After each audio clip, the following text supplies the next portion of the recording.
Challenging star ದರ್ಶನ್ರ 51 ಮತ್ತು 52ನೇ ಸಿನಿಮಾ ಫಿಕ್ಸ್.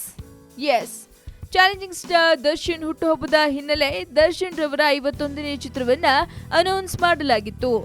ದರ್ಶನ್ ರವರ 51ನೇ ಚಿತ್ರಕ್ಕೆ ಬಿ ಸುರೇಶ್ ನಿರ್ಮಾಣದ ಜೊತೆ ನಿರ್ದೇಶನವನ್ನ ಮಾಡ್ತಾರಾ ಎಂಬುದರ ಬಗ್ಗೆ ಕ್ಲಾರಿಟಿ ಸಿಕ್ಕಿಲ್ಲ. ಆದ್ರೆ ವಿ ಹರಿಕೃಷ್ಣ ಸಂಗೀತ ಸಂಯೋಜನೆ ಮಾತ್ರ ಕನ್ಫರ್ಮ್ ಆಗಿದೆ. ಇದರ ಬೆನ್ನಲ್ಲೇ ಈಗ 52ನೇ ಚಿತ್ರವು ಫಿಕ್ಸ್ ಆಗಿದೆ ಎನ್ನಲಾಗ್ತದೆ. ಹೌದು, ದರ್ಶನ್ ರ 52ನೇ ಚಿತ್ರವನ್ನ ಹೆಬ್ಬುಲಿ ಚಿತ್ರದ ನಿರ್ಮಾಪಕ ಉಮಾಪತಿ ಅವರು ನಿರ್ಮಾಣ ಮಾಡಲಿದ್ದಾರಂತೆ. ಹೀಗಂತ ಸುದ್ದಿಯೊಂದು ಗಾಂಧಿನಗರದಲ್ಲಿ ಹರಿದಾಡ್ತಾ ಇದೆ. ನೆನೆ ದರ್ಶನ್ ಬರ್ತ್ಡೇ ಪ್ರಯುಕ್ತ ಈ ಚಿತ್ರಕ್ಕೆ ಗ್ರೀನ್ ಸಿಗ್ನಲ್ ಕೊಡಲಾಗಿದೆ ಅಂತೆ.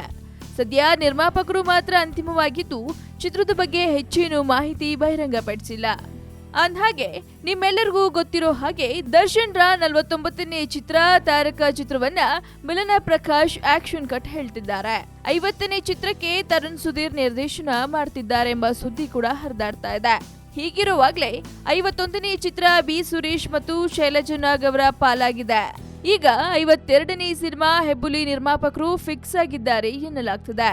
ಆದ್ರೆ ಈ ಬಗ್ಗೆ ಉಮಾಪತಿ ಅವರಾಗಲಿ ಅಥವಾ ದರ್ಶನ್ ಅವರಾಗಲಿ ಖಚಿತಪಡಿಸಿಲ್ಲ.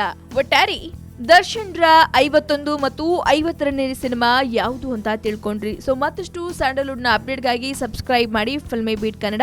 ಸದ್ಯಕ್ಕೆ ಸುದ್ದಿ ಕೊಟ್ಟಿದ್ದು ನಾನು ನಿಮ್ಮ ಶ್ರುತಿ ಪಾಟೀಲ್. ಹಾಗೆ ಈ ವಿಡಿಯೋ ನಿಮ್ಗೆ ಇಷ್ಟವಾದಲ್ಲಿ ಲೈಕ್ ಮಾಡಿ, ಶೇರ್ ಮಾಡಿ ಆ್ಯಂಡ್ ಕಮೆಂಟ್ ಮಾಡಿ. ಹಾಯ್, ಎಲ್ಲ ಸ್ಯಾಂಡಲ್ವುಡ್ ಮೂವೀಸ್ ಅಪ್ಡೇಟ್ಸ್ಗೆ ಪ್ಲಸ್ ನನ್ನ ಮೂವೀಸ್ ಅಪ್ಡೇಟ್ಸ್ಗೆ ಪ್ಲೀಸ್ ಎಲ್ಲರೂ ನೋಡ್ತಾ ಇರಿ ಫಿಲ್ಮಿ ಬೀಟ್ ಆ್ಯಂಡ್ ದಯವಿಟ್ಟು ಸಬ್ಸ್ಕ್ರೈಬ್ ಮಾಡಿ.